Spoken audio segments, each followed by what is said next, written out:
E aí, galera, tudo tranquilo? Vamos continuar a nossa saga dentro da estequiometria, né? O estudo do cálculo estequiométrico. Falta pra gente mais um pedacinho desse estudo tão importante dentro de tudo aquilo que a gente vê em química. E a gente começou a falar dessa parte mais real da estequiometria, que é quando você tem reagentes sobrando, né? Reagentes em excesso, que a gente chama, reagentes limitantes, que são aqueles que terminam primeiro na reação, então eles limitam o quanto vai ser formado de produtos, que foi o nosso vídeo anterior. E agora a gente vai falar sobre o final da estequiometria, que é a parte de reagentes impuros, e também sobre cálculo de rendimento, né, que pode aparecer em qualquer tipo de exercício de cálculo de estequiometria, né? Calcular o rendimento não é nenhum bicho de 7 cabeças, e é muito comum que os exercícios peçam para que você calcule o quanto a reação rendeu. Lembrando que a gente está fazendo essa parte de estequiometria mais avançada, digamos assim, só para que vocês tenham noção de que existe uma estequiometria teórica, que é o começo da estequiometria, quando você apenas calcula dentro da proporção, e existe uma estequiometria prática, tá? Que é quando no meio do seu cálculo aparecem os problemas reais de um laboratório de química, por exemplo, quando você tem excesso, limitante e impurezas, que é o nosso tema de hoje, certo?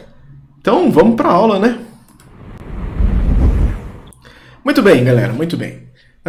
Reagentes que contêm impurezas. É muito comum que você tenha reagentes impuros no laboratório. Então a gente precisa saber que a química, que as reações químicas, melhor dizendo, elas envolvem reagentes que formam produtos, né? Como a gente viu já desde o começo da química. Esses reagentes que vão ser consumidos durante a reação química, cada um deles apresenta ou representa, né, ou está presente numa amostra de matéria, beleza? Na qual pode haver substâncias que não sejam do seu interesse. Então, por exemplo, para ficar mais claro da gente entender esse fluxograma que está aqui para vocês.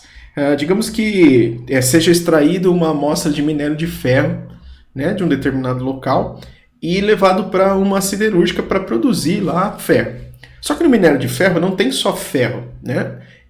Ou não tem só o óxido de ferro, que é de onde é extraído o ferro na reação química.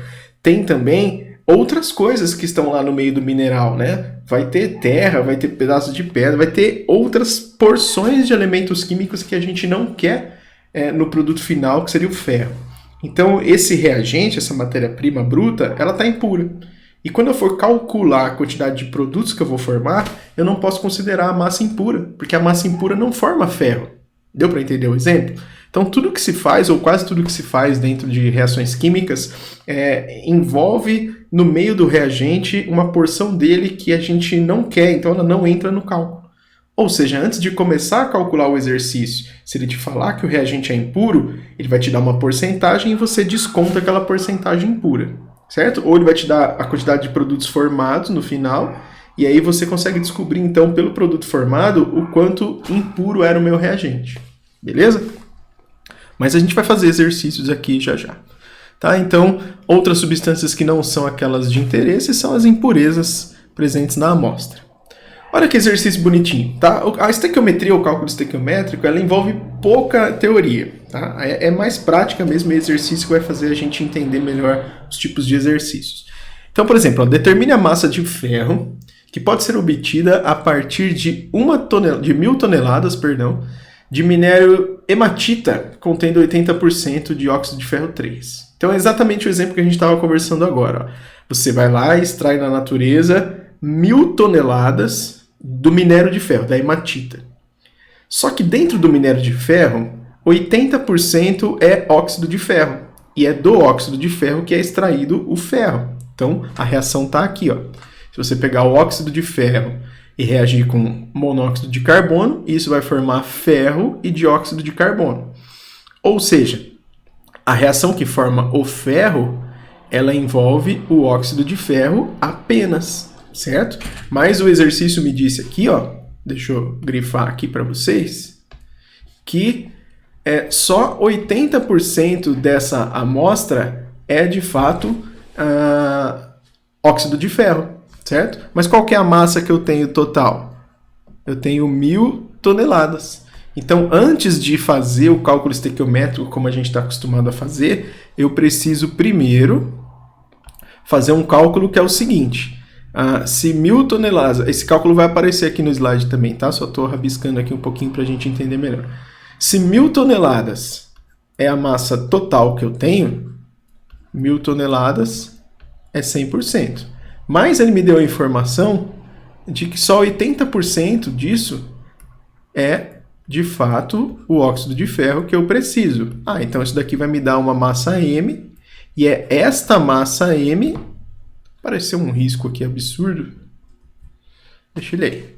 É essa massa M que é de interesse para mim. Tá? É essa massa M que a gente procura. Então, antes de começar o exercício, eu preciso me livrar desses 20% impuros. Eu poderia fazer essa conta também, né? 1.000 toneladas 100%, 20% M, e descontar essa massa M. Ou posso calcular 80% e usar esses 80%. Certo? Vamos aos cálculos, ó, que aparece mais bonitinho. Então o primeiro passo é calcular essa massa. 80% da amostra toda é de fato Fe2O3. Então todo Fe2O3 impuro eu não uso 20%. Então quanto dá essa conta? O que a gente tinha feito lá no outro slide.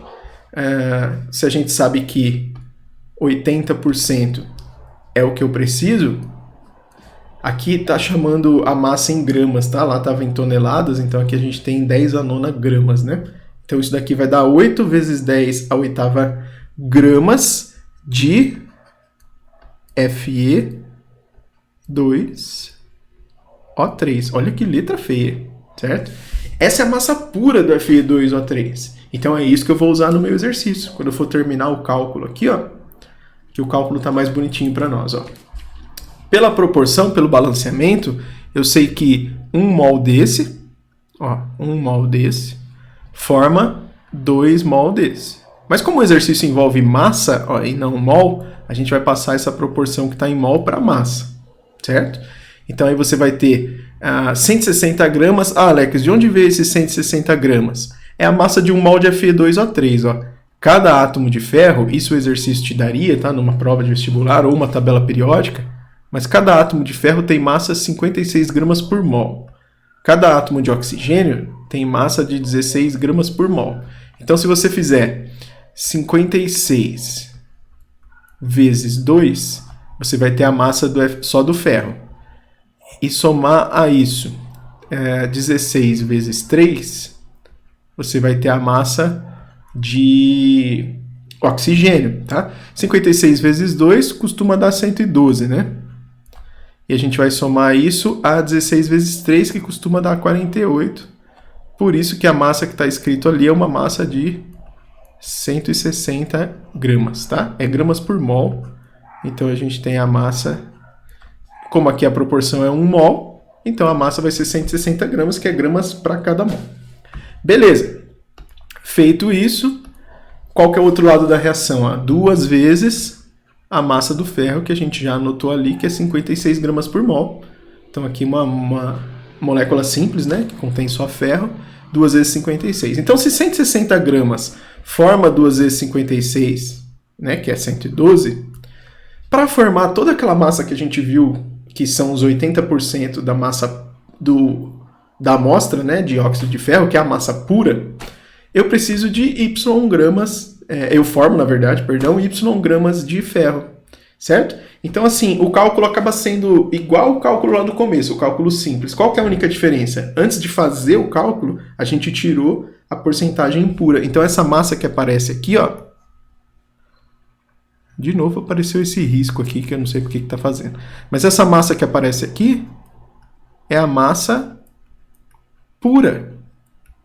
É a massa que corresponde lá aos 80% que a gente calculou. Desculpa aí a letra feia, tá? Tá bem tremido o negócio aqui. Mas essa é a massa pura. Então agora a gente pode terminar o cálculo. Isso vai dar, se a gente fizer 8 vezes 10 a oitava vezes 112, dividir por 160, não é uma conta muito bonita, mas tem alguns números aqui que dá para você brincar. Por exemplo, ó, se você quiser facilitar a sua conta, você pode escrever 160 como sendo 16 vezes 10, não pode? Se 160 é 16 vezes 10, depois você vai dividir isso por 8. Então dá para dividir 16 por 8, dividir as potências de 10 e depois fazer vezes 112, certo? Que ainda vai ser a metade, né, para dar 5,6. Então manteve a base. Se você não entendeu, vamos fazer a conta aqui rapidinho. O cálculo ficou assim, né? 160 vezes y. Eu vou escrever 160 como sendo 16 vezes 10 vezes y. É igual, multiplicação em cruz, né? 8 vezes 10 a oitava vezes 112. Certo? Então, meu y vai ser igual a 8 vezes 10 a oitava vezes 112 dividido, olha que letra feia, por 16 vezes 10. Aqui no PowerPoint é bem ruim de escrever com essa mesinha. E aí a gente consegue cancelar aqui as paradas todas. 8 dividido por 16, sobrou um 2 aqui embaixo. 112 dividido por 2 deu 56. Se a gente tivesse deixado só aqui 2 vezes 56 e não 52. 56. A gente poderia ter deixado 2 vezes 56 e cancelar o 2 também, né? Não daria muita diferença. E a gente chega nesse número, né? 56 vezes 10 à oitava, que é 5,6 vezes 10 à oitava. Tem um 10 aqui embaixo também, né? Para cancelar com esse 10 à oitava aqui e ficar 10 à sétima. Por isso, 56 vezes 10 à oitava, 5,6 vezes 10 à sétima, que na verdade é 560 toneladas. Olha quanto rabisco, tá? Quando eu chegar nessa tela, provavelmente vai ficar bem confuso. Aí você volta um pouquinho o vídeo para pegar o exercício limpo, né? Aqui são os nossos rabiscos, certo? Mas percebam que o cálculo não é difícil. É o mesmo cálculo de sempre, só que agora a gente, antes de começar o cálculo, teve que descontar a porcentagem impura, né? Teve que tirar essa massa impura aí do exercício. Beleza? E o que é o rendimento da reação? Alguns materiais, alguns exercícios vão perguntar assim para você, calcule o rendimento da reação. Para você calcular o rendimento da reação, é fácil. Você faz a conta normal, aí você vai achar um valor que é um valor teórico. Esse valor teórico, ele é caso a reação ocorresse bonitinha, 100% de reagentes viraram produtos e tal. Mas existe também um valor real. E esse valor real vai ser X. Então, X é o quanto rendeu a reação. X é o rendimento que você teve na reação. Por isso que aqui está escrito que tem um rendimento teórico, tem um rendimento real, e você consegue fazer esse rendimento virar uma porcentagem para a sua reação, tá? Então, por exemplo, você tem lá uma reação que ele fala assim para você, alguém no laboratório formou 100 gramas do produto X. Mas, quando você calcula lá, quando você faz o cálculo estequiométrico do exercício, você percebe que não era só 100 gramas que dava para formar 120 gramas, por exemplo. Então 120 gramas é o 100%, é o quanto daria para formar teoricamente, no cálculo, tá? Na proporção. Mas se o exercício está dizendo que alguém no laboratório só conseguiu 100, aí você coloca lá que 112 era 100%. Mas na realidade o cara só conseguiu 100, então ele conseguiu uma porcentagem menor. Uma coisa muito importante é que a porcentagem real, ela sempre vai ser menor do que a teórica. Até está escrito aqui, que ela é sempre menor do que a teórica, tá? Você jamais pode pensar ou calcular uma porcentagem real que dê lá, sei lá, 110% de rendimento, né? Aí significa que você montou alguma coisa ao contrário no seu exercício. Beleza? Galera, façam mais exercícios sobre estequiometria, essa parte de reagente limitante, excesso, impureza, é muito importante para o vestibular, tá? É muito importante mesmo. E se tiver algum exercício, alguma dúvida, manda aí, deixa comentário no canal, tá? Se você tem meus contatos de Facebook, tem os alunos aí que tem WhatsApp, manda o exercício, porque essa parte é de fato muito importante, a gente precisa entender, tá bom? Espero ter ajudado vocês durante esse exercício, durante essa explicação. Muito bem, então hoje você viu os reagentes impuros e também o cálculo do rendimento. Certo, galera?